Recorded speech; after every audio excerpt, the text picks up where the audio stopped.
Hola, en este video te enseño en 4 sencillos pasos cómo poder procesar la arcilla con la que podrás fabricar tu pasta cerámica desde casa y con muy pocos elementos. Utilizaremos el método de remojo y lavado de la arcilla. Comenzamos. Paso número 1. Remojar la arcilla. En un recipiente circular que nos permita revolver el fondo, pondremos nuestra arcilla cubriéndola completamente con agua. La idea es que los grumos se disuelvan junto con el agua expandiendo las partículas de arcilla. Paso número 2. Disolver la arcilla. En este paso revolveremos el fondo para que se deshagan los grumos durante al menos 3 días, revolviendo 2 veces por día. Pero si queremos apurar el proceso, podemos desarmar los grumos con las manos o alguna herramienta. Esto también dependerá del tamaño y dureza de los grumos. Paso número 3. Colar la arcilla. Una vez la arcilla esté mayormente disuelta en el agua, colaremos las partículas de arcillas con una malla o un colador hacia otro recipiente. La idea es separar las impurezas como ramas o piedras. Paso número 4.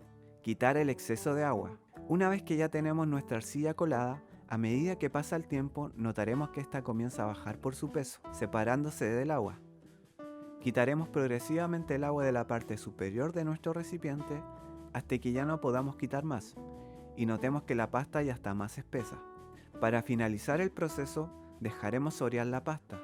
Esto puede ser una placa de yeso o una bolsa de género.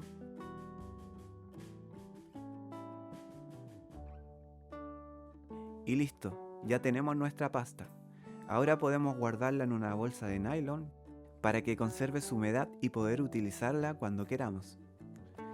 Si bien podemos trabajar con pastas solo a partir de arcillas naturales, si notamos que nuestras piezas se rompen al secar, es porque hay exceso de plasticidad. Para resolverlo podemos agregar porcentaje de materiales no plásticos como el chamote o la puzzolana.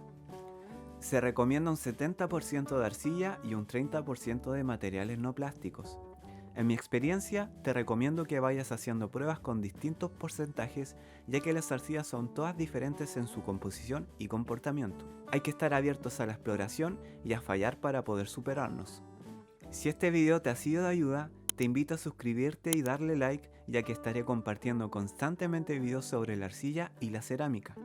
Además puedes dejarme un comentario si tienes alguna duda.